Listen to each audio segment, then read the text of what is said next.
dostlar, tüm dünyadaki dostlara selamlar, sevgiler olsun. Hepiniz hoş geldiniz arkadaşlarım. Bugün sizlerle yine harika bir tığ işi model paylaşımı yapacağım. Gördüğünüz gibi gerçekten de muhteşem. Çok güzel projeler üretebilirsiniz. Ne isterseniz olur arkadaşlarım. Yani bluzlar olur, tunikler olur, masa örtüleri olur, yastık kılıfları olur, perde olur. Yapmış olduğunuz projelerde sadece şöyle etek kısımlarına koyabilirsiniz. Yani her türlü projede bunu değerlendirebilirsiniz. Kullanmış olduğum ipliği hemen sizlerle paylaşmak istiyorum arkadaşlarım. Bakın, Yarn Art Baby Cotton. Şöyle, evet arkadaşlarım, ipin dokusunu da şöyle bir göstermek istiyorum. Böyle yumuşacık, çok güzel bir iplik. Bununla ördüm. Bunu tığ olarak ise 2,20 milimlik bir tığ kullandım. Şöyle yakınlaştırayım arkadaşlarım. Bakın, 2,20. Şimdi ben sizlere anlatırken şöyle ayakkabı yapmış olduğum filoş iplerle anlattım. Fakat koton ipliğe göre örmesi daha zor oldu. Çok kaydı elimin altından. Dolayısıyla da arkadaşlarım, bunu yapacaksanız böyle koton ipliklerle veyahut da çanta yapacaksanız makrome kağıt iple bile olur. Her türlü iplikle çalışabilirsiniz. Evet, ben size şimdi buraya kadar, yani şuradan row 1'den başlayıp yine row 1'e kadar anlattım. Rahatlıkla devamını artık yapabilirsiniz diye düşünüyorum. Evet arkadaşlarım, eğer sizler de hazırsanız beğen tuşuna basmayı, yorum yapmayı, paylaşmayı da unutmayın lütfen. Hemen başlayabiliriz.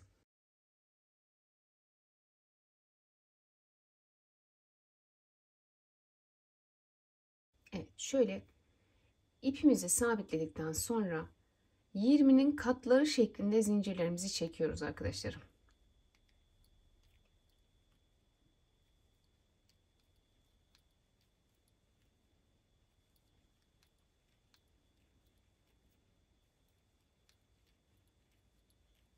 Üç tane 20, bir de artı 4 zincir çektim arkadaşlarım. Buradan itibaren şöyle tırnağımızı koyalım. 1, 2, 3. 3 tane zincir çektim. Tığımın üstüne aldım. Şöyle tırnağımı koyduğum yere getiriyorum. Ve bu sırada ikili trabzanlar yapacağız.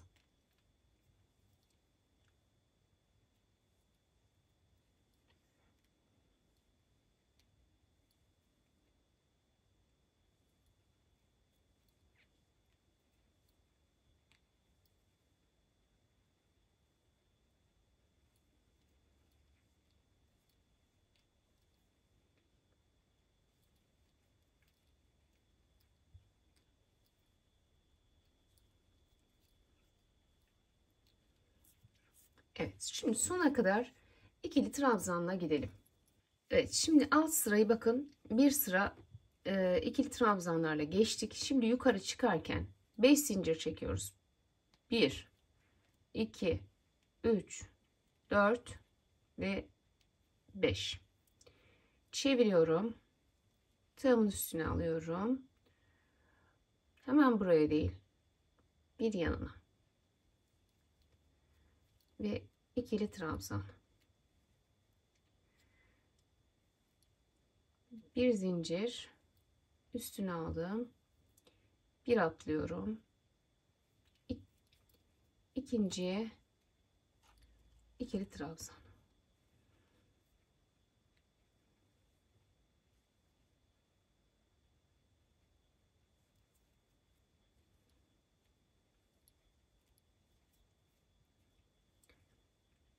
Bir zincir, ip al, bir atla. Kafesler yapıyoruz arkadaşlar. Bu sıramız baştan sona kadar böyle kafes olacak, bakın. Bir zincir, bir atla.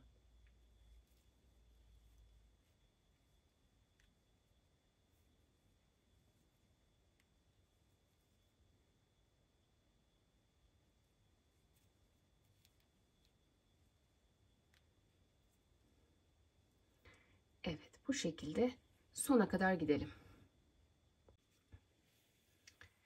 Evet, bakın, sona kadar kafeslerle geldik.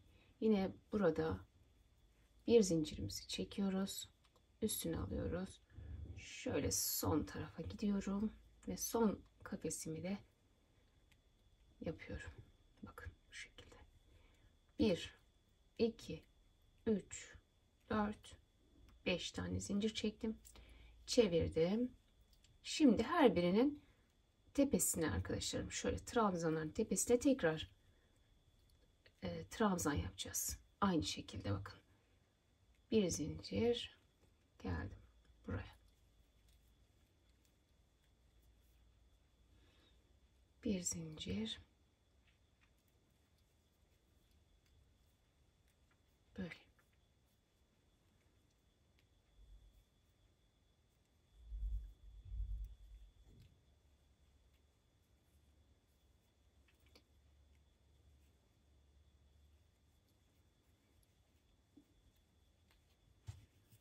Şimdi bakın bu şekilde sona kadar gideceğiz. Fakat bu kafeslerden kaç sıra olacak onu bir göstereyim size. 1, 2, 3, 4. Bakın. 1, 2, 3, 4. Şimdi 4 sıra yapalım. Bir taneyi yaptık zaten. 3 sıra daha kafes yapalım. Ondan sonra görüşelim. Bakın arkadaşlar. 1, 2, 3, 4. Toplam 4 sıra kafes yaptık. Şöyle bitirirken yine beraber bir zincir. Tam trabzanların aynı hizasına batıyoruz bakın. Bir zincir. Buraya. Bir zincir. Geldik. Bakın burada 5 tane zincir çekmiştik. Hatırlarsanız dönerken. 1, 2. Şöyle üçüncüye şu şekilde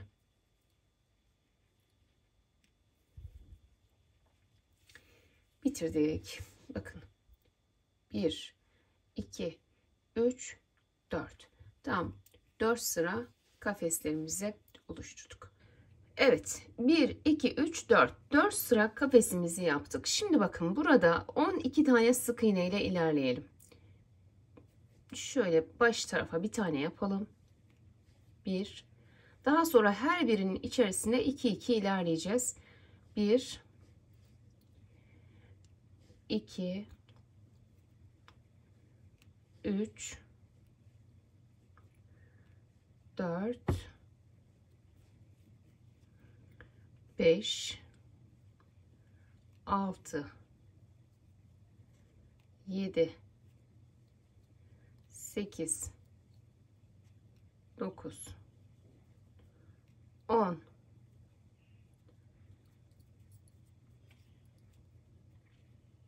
11, 12. Toplamda 12 tane sık iğne ile bakın buraya kadar geldik. Şimdi burada 3 zincir çekiyoruz. 1, 2, 3. Buraya bakın.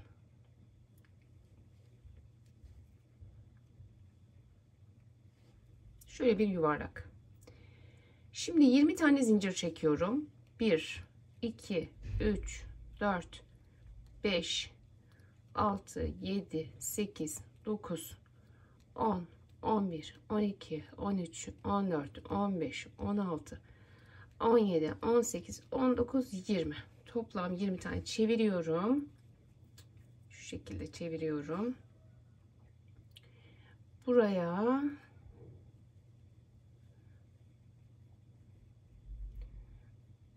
kaydırma yöntemiyle giriyorum. Şöyle. Bakın. Tekrar 20 tane zincir çekiyoruz.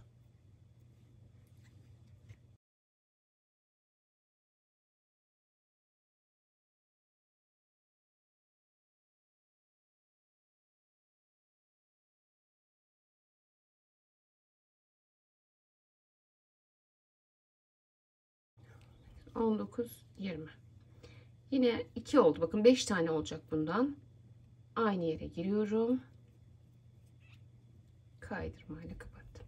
1, 2,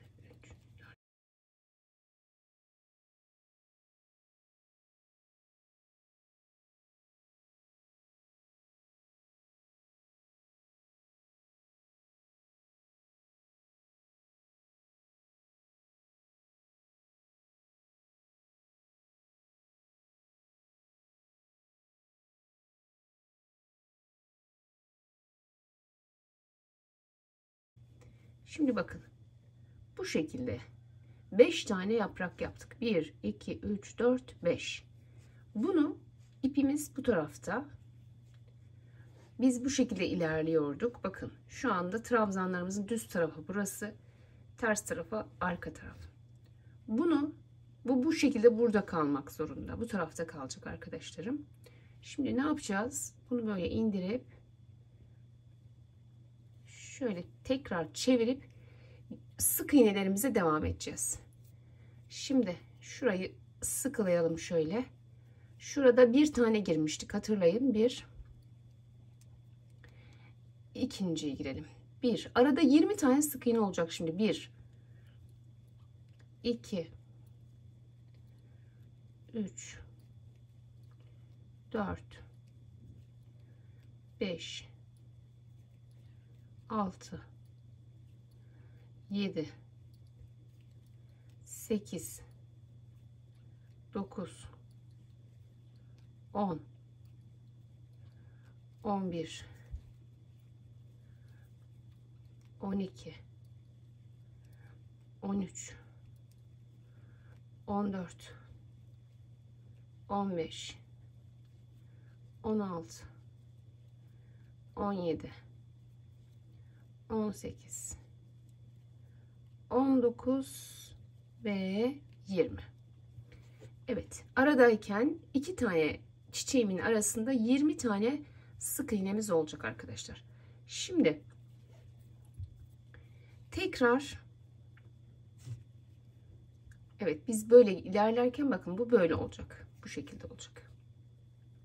Yani şu trabzanların alttan düz tarafta olan kısma yatıracaksınız. Bunu şaşırmayalım lütfen, bakın.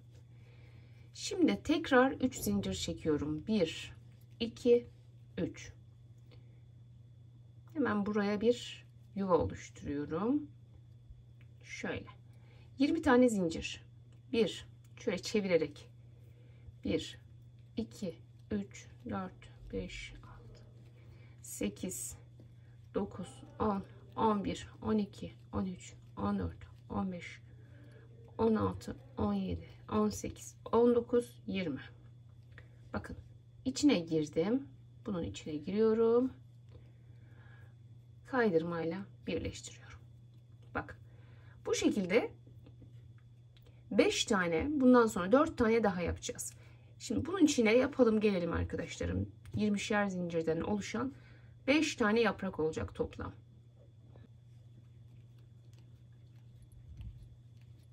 ...20. Evet, ikinci 20 zincirimi de çektim. Yine aynı şekilde buraya geliyorum. Kaydırmayla birleştiriyorum. 1 2 oldu. 3 tane daha olacak. Evet, 3 taneyi daha yapalım gelelim. Evet, bakın 1 2 3 4 5. Aynı noktanın içine 5 tane yine her biri 20 zincirden oluşan yapraklarımızı yaptık arkadaşlarım. Şimdi ne yapıyorduk? Bakın şurayı sıkılayalım. Şöyle ön tarafa doğru bunu getiriyorum. Tekrar örgümü çeviriyorum. Sık iğne yaptığım tarafa doğru ilerliyorum tekrar.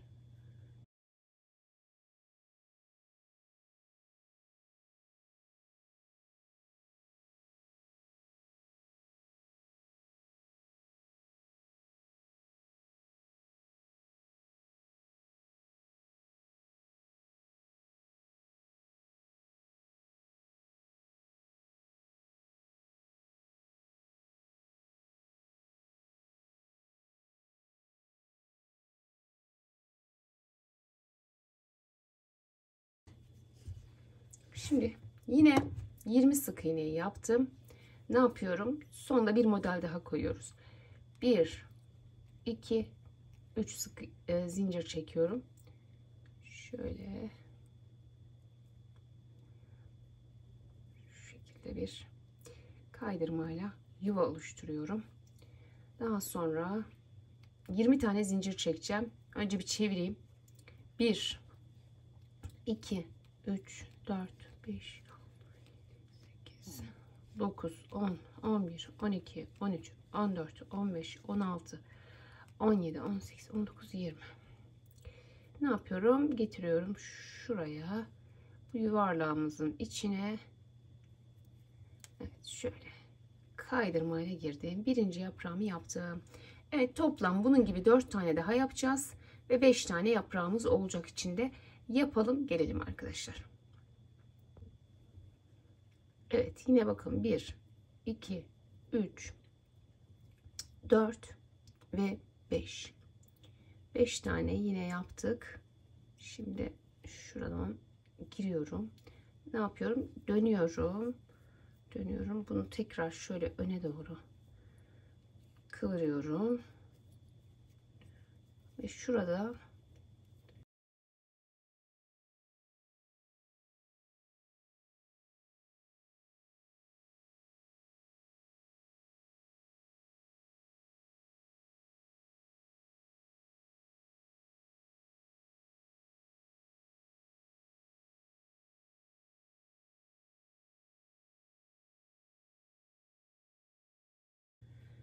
evet, toplam artık ne kadar olursa 12 13 sık iğne yaparak geldim buraya. Sona geldiğimiz zaman bir tane zincir çekip çeviriyorum.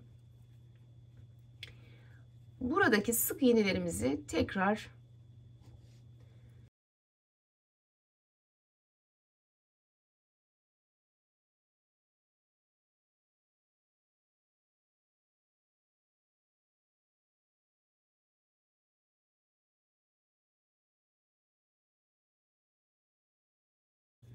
bakın böyleyken şöyle yuvarlağın içine giriyorum. Önce buraya bir kaydırma ile birleştirdim. Daha sonra burayı tekrar bir göstereyim. Sık iğnelerimi yaptım. Geldim. Bakın çiçeğimizin başladığı yere kadar geldik. Şunları tek tek şimdi sık iğnelerle dolduracağız. İlk önce doldurmadan önce ne yapıyorum? Tam ortaya giriyorum. Bunu kaydırma ile buraya birleştiriyorum. Bağlıyorum. Sonra çevirdim. Bakın şöyle birinci yaprağıma geliyorum. Ve bu yaprağın içerisine 12 tane sık iğne yapıyorum. 1, 2, 3, 4, 5, 6, 7,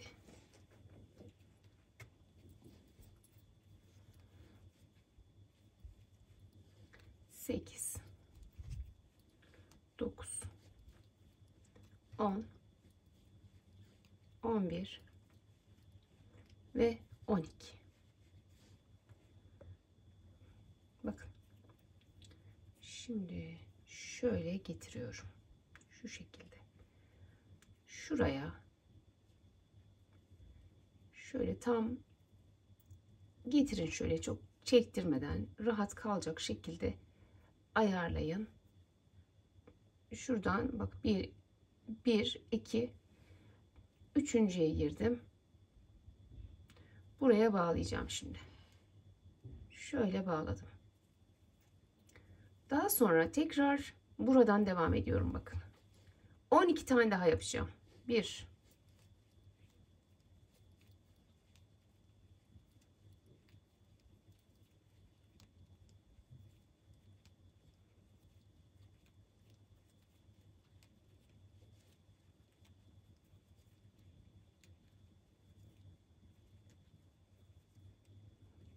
12.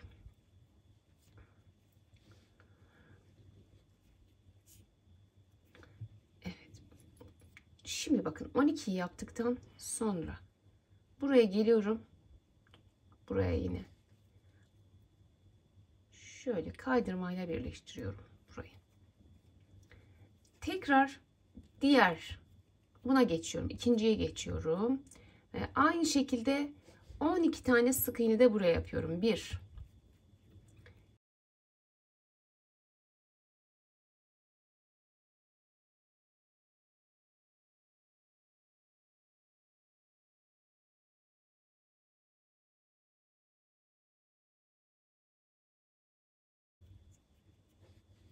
Bunu da getiriyorum. Şöyle.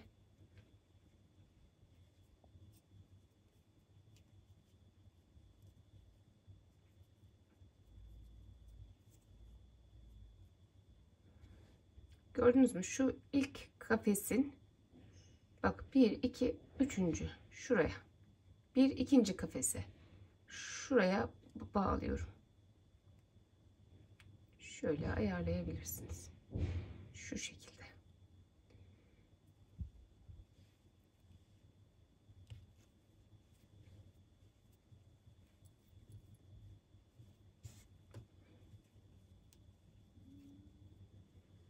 Tekrar 12 sık iğne yapacağız.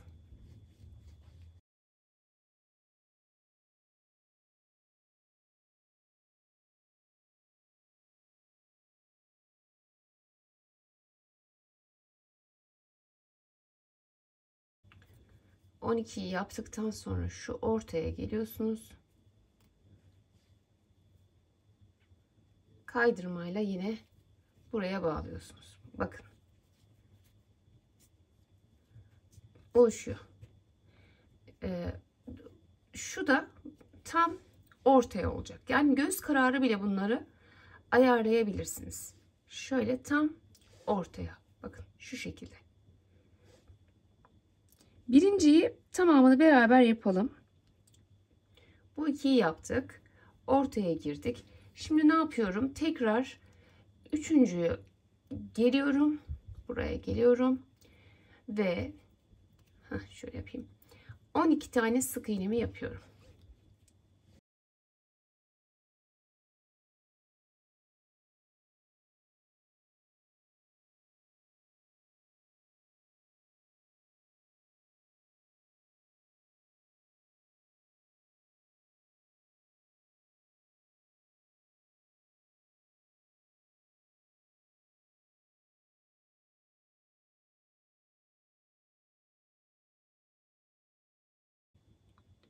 Şöyle girin. Buradan bunu da bağlayalım.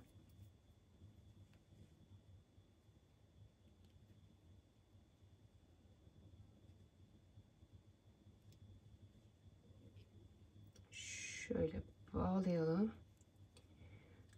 Ve şuraya tekrar gidip 12 tane daha sık iğne yapalım.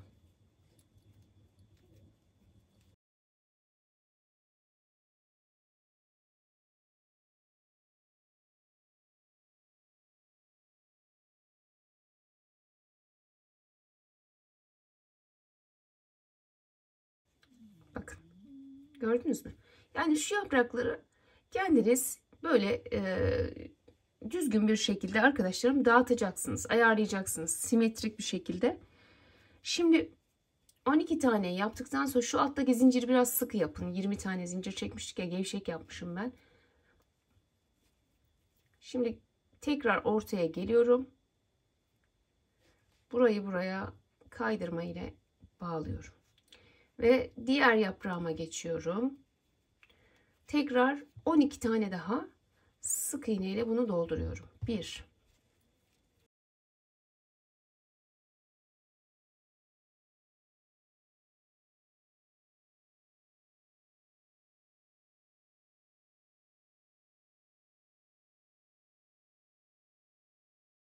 bunu nereye bağladık? Şunu, aradakini, şunu şuraya, değil mi? Şimdi aynı şekilde şu hizada getiriyorum. Bunu da şöyle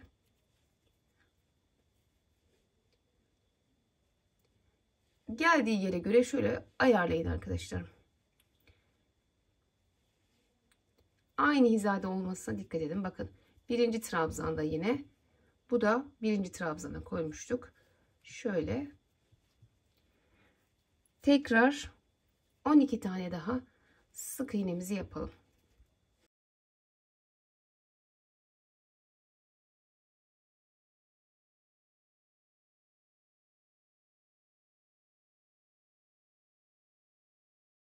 Evet, 12 tane yaptıktan sonra ne yapıyorum? Yine şuraya tam göbeğe giriyorum. Bunu şöyle kaydırmayla birleştiriyorum. Burada 12 tane daha sık iğne yapıyoruz. Son yapraktayız şu anda. 1,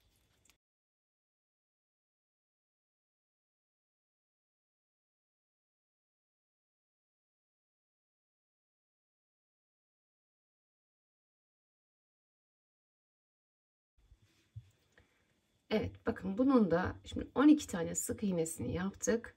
Şöyle şuradan gelin sayın arkadaşlarım. 1, 2, 3, 4, 5, 6, 7, 8, 9, 10. Yani 9 ya da 10'uncuya bağlamamız lazım. Çünkü neden? Buradaki de gelip buraya yerleşeceği için buna da yer tanımamız lazım. Evet.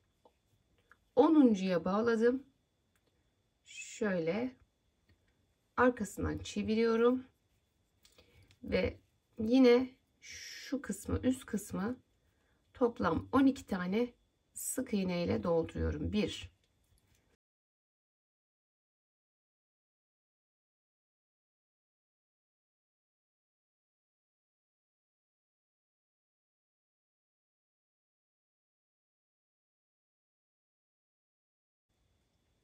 şöyle giriyoruz. Şöyle çevirdik. Bakın şurası da böyle oldu. Gördünüz mü? Şunları ütüyle düzeltirsiniz. Çevirdik. Şimdi burada toplam 20 tane sık iğnemiz vardı hatırlarsanız. O 20 tane sık iğneyi diğer modelimize kadar örüyoruz.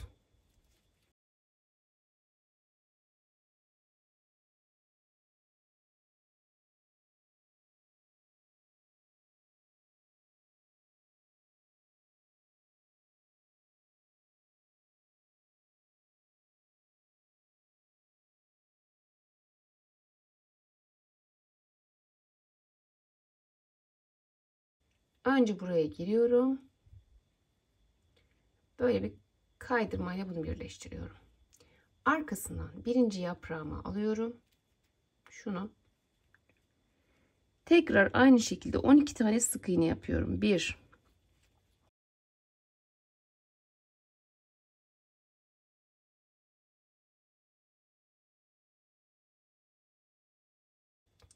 ve şöyle getiriyorum.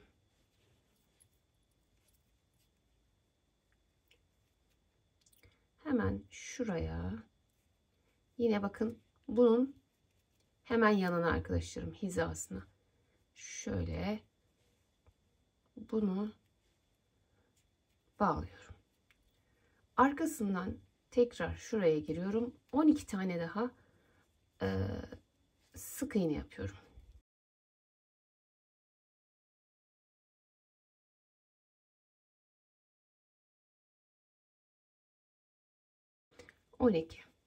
Yaptıktan sonra yine ortaya giriyorum. Buraya bir bağlıyorum.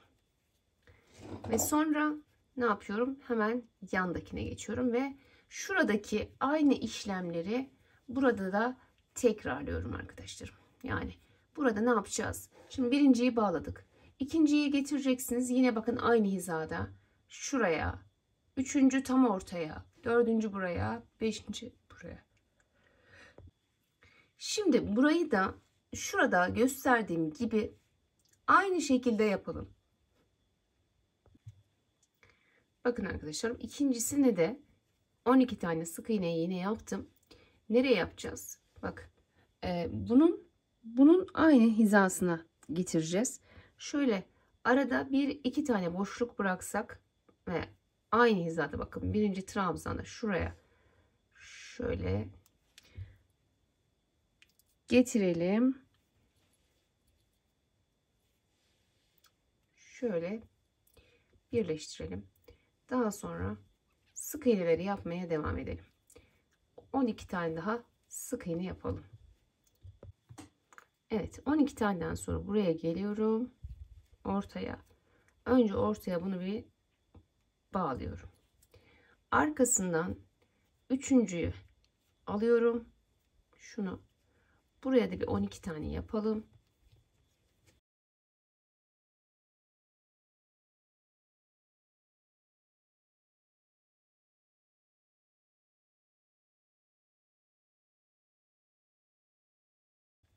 Evet, bakın birinci ve ikinciyi yerleştirdik şu şekilde. Şimdi evet, şöyle olacak. Şöyle. Tersleri öne gelmiş olacak. Ters sık iğnelerin, bakın. Şimdi bunu da şöyle getiriyorum. Şöyle tam ayarlayın, böyle tam düz bir şekilde inecek. Üçüncüsü bu.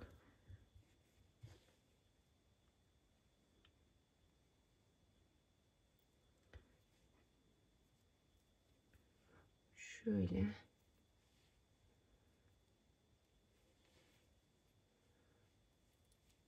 Tekrar yukarı doğru gidelim. 12 tane daha yapalım. Evet, 12 tane daha yaptım. Şimdi bakın, getirdiğim zaman ne yapıyordum? Diğerine geçmeden önce şöyle ortaya bir bağlıyordum kaydırmayla. Şöyle. Sonra dördüncüye geçiyorum. 12 taneden sonra birine buraya, birini de tekrar buraya şeklinde bağlıyorum. Aynı şekilde yapalım. Göstermeye gerek yok. Evet, bakın yine aynı şekilde yerleştirdim. 1, 2, 3, 4, 5. Buraya geldim arkadaşlarım. Burada tekrar 20 tane sık iğnemizi yapıyoruz.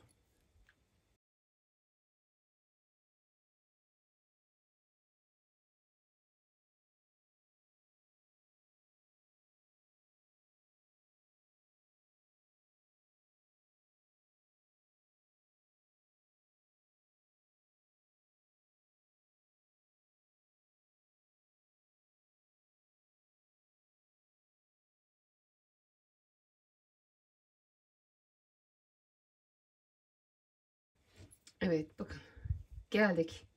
20 tane buradan buraya kadar 20 tane sık iğne ile geldik. Şimdi geliyorum. Şuranın sık iğnelerine başlamadan ne yapıyorum? Önce ortaya bir giriyorum. Birleştiriyorum. Ve daha sonra 12 tane sık iğne yaparak aynı işlemlere devam ediyorum. Evet, yine aynı şekilde buraları yaptığımız gibi burayı da böyle uygun bir şekilde ne yapıyorum? Yerleştiriyorum. Yapalım ve gelelim arkadaşlar. Evet, bakın 12 tane sık iğneyi yaptım. Şöyle getiriyorum yine, bakın. Şöyle hemen şuradan arada bir tane boşluk bırakarak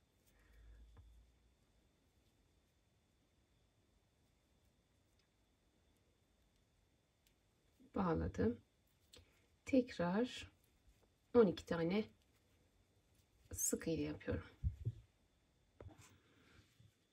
Evet, bakın yine yerleştirmelerimizi yaptık. Son tarafa geldik. Şöyle son kısımda bağlayalım arkadaşlarım şuraya. Bir geri yapalım. Şöyle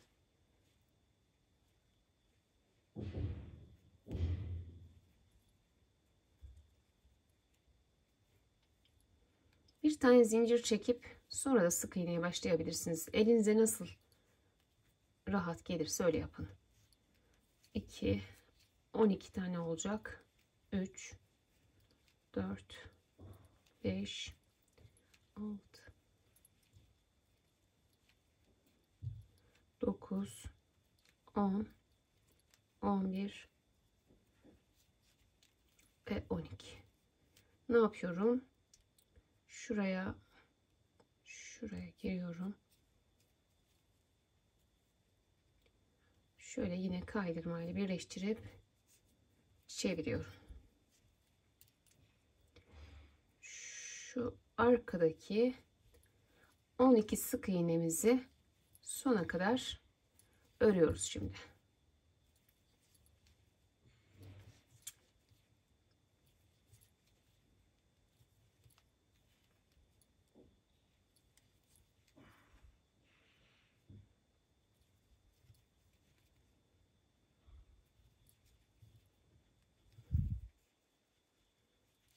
Evet, bir tane daha yapabiliriz.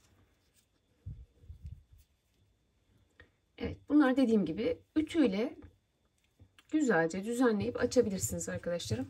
Bakın burada görüntü koton iplikle daha rahat, daha muntazam duruyor. Yazlık projelerde zaten koton iplik kullanırız. Bak, bu sıranın arkasından ne yapmışım? Tekrar kafes. Bakın kafesler yapmışım. Şu altta kaç tane kafes varsa şimdi tekrar burada bu kadar kafes yapmamız lazım. Şimdi 1, 2, 3, 4, 5 çeviriyorum. Üstüne aldım. Hemen burada şöyle bakın. Şuraya atlayıp şuradan başlayabilirim. Olmadı. 1, 2, üçüncüye gelip bir bakın kafes yaptım.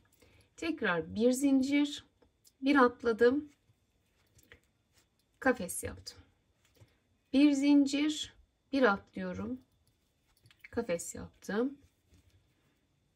Bir zincir, bir atladım. Kafes yaptım. Şimdi burada bakın row 2, row 2. Tekrarlıyoruz arkadaşlar. Bir zincir, bir atladım ve şuraya bir kafes yaptım. Bir zincir, şuraya atlıyorum. Bakın şu boşluğu atlıyorum.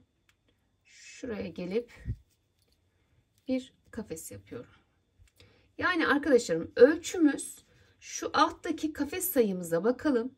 Aynı kafes sayısını yine buraya da yapacağız ve sonuna kadar kafes olacak. Yapıp gelelim. Evet arkadaşlarım bakın baştan sona kadar ikili trabzanlarla geldim. Şurayı saydım 32 taneymiş. Burayı saydım 30 tane çıktı. O iki taneyi de aralarda bakın artırdım. Bir tane şuraya koyarak şuraları biraz yaklaştırarak yine aynı 32 tane kafesi buraya da uyguladım. Sayılara mutlaka dikkat etmemiz gerekiyor.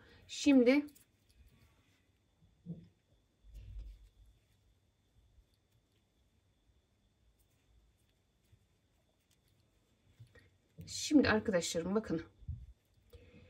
1, 2, 3, 4, 5 çeviriyorum. 5 tane zincir çektim. Bakın. Bir kafes atladım. Buraya geldim. Şimdi 5 zincir 1, 2, 3, 4, 5 bir kafes atla diğerine sık iğne ile bağla. 1, 2, 3, 4, 5 zincir bir kafes atla diğerine sık iğne ile bağla. 2, 3, 4, 5 zincir bir atlıyorum. Diğerine sık iğne ile bağlıyorum. Bakın. Bu şekilde kafesler yapacağız. Tekrar göstereyim. 5 zincir 1, 2, 3, 4, 5 bir kafes atlıyorum. Diğerine bağlıyorum. 1, 2, 3, 4, 5 zincir bir kafes atlıyorum. Diğerine sık iğne ile bağlıyorum. Bakın. Birer kafes atladım hep. Sonuna kadar bu şekilde yapalım. Şimdi bakın sona kadar size gösterdiğim şekilde ilerledim. Kıyıda 1, 2, 3, 4, 5 tane zincirimi çektim. Şuraya bakın. Sondaki kafesin sonuna şöyle giriyorum. Tekrar 5 zincir 1, 2, 3, 4, 5 çeviriyorum. Hemen önümde gördüğüm kafese bağladım. Şöyle. Tekrar 5, 1, 2, 3, 4, 5. Bu sefer her kafesin ortasına bu şekilde. 1, 2, 3, 4, 5 ortasına.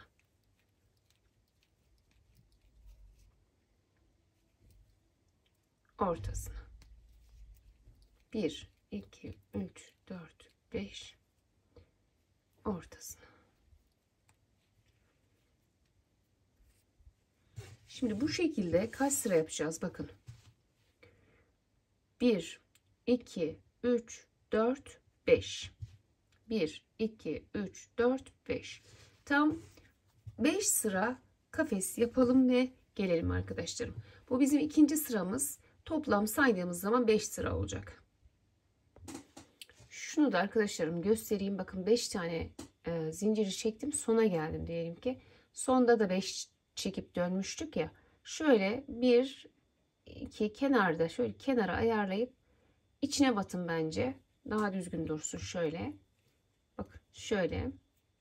Tekrar 5. 1, 2, 3, 4, 5. Çevirin. Ortaya yine. Şöyle kenarın düzgün durması için burada bu şekilde yapabilirsiniz. 1, 2, 3, 4, 5. Aynı şekilde şimdi ilerleyelim. Bu dediğim gibi kafes 5 sıra olacak arkadaşlarım. Şu anda 3. sırayı yapıyorum bakın.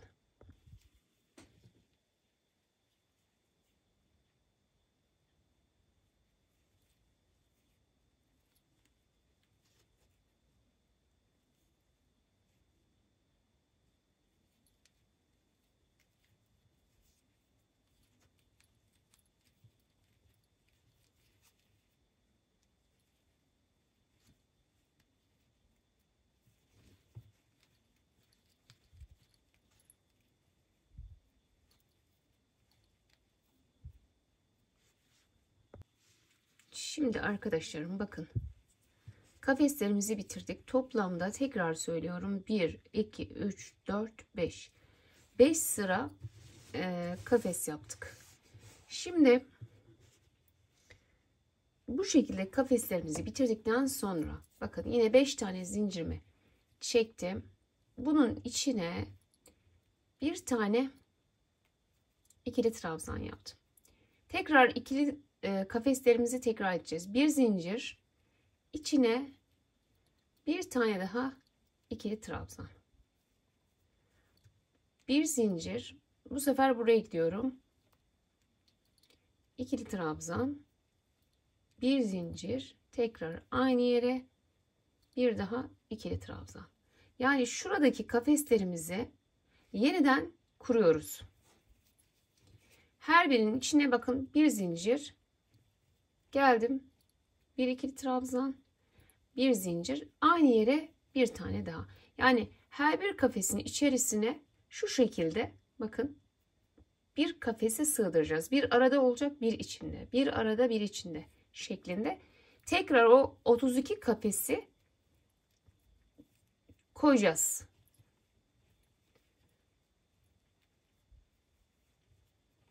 Bir zincir, bir zincir. Evet. Dediğim gibi şuradaki kafeslerimizi yeniden kuralım arkadaşlarım. Evet, yine sona kadar size gösterdiğim şekilde yaptım arkadaşlarım. Bakın kafeslerimizi yeniden koyduk. Şimdi ne yapıyoruz biliyor musunuz? 1, 2, 3 zincir çektim, döndüm. Şimdi şuradaki row 1'e başlayacağız. Bakın şuraya başlayacağız.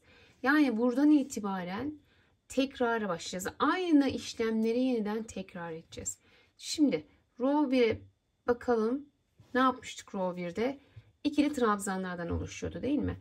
Burada şimdi o zaman her birinin içine ikişer tane ikili trabzan yaparak ilerleyeceğiz. Bak. 1, 2, 1, 2, 1, 2.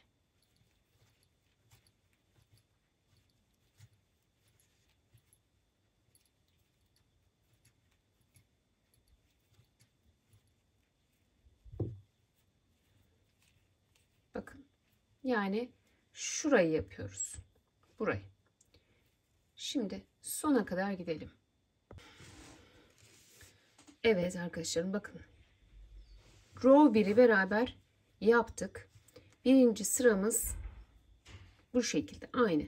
Şimdi siz ne yapacaksınız? İkinci sıradan, yani row 2 yazan yerden yeniden başlayacaksınız. Ve bakın ne yapmışız? 1, 2, 3, 4.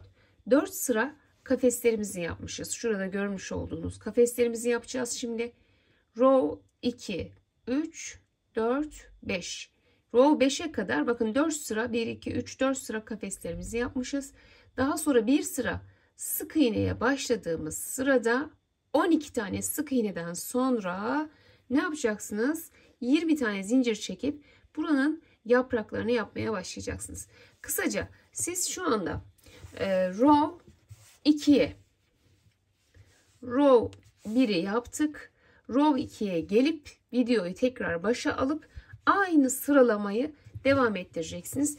Dediğim gibi şimdi ben floş iple birazcık anlatması da zor arkadaşlarım. Sanki eli insanın kayıyor gibi oluyor. İp kayıyor elinin altında. Şöyle koton ince yazlık bir iplikle bence daha güzel durdu. Bakın şöyle görüyorsunuz. Çok güzel oldu. Çok rahatlıkla yazlık projeler üretebilirsiniz. Çok güzel gerçekten de. Beni izlediğiniz için çok teşekkür ediyorum. Bugünlük benden bu kadar. Beğendiyseniz beğen butonuna basmayı, yorum yapmayı, paylaşmayı unutmayın lütfen. Başka videolarda yeni modellerle görüşmek dileğiyle. Hoşça kalın, sağlıkla kalın. Allah'a emanet olun.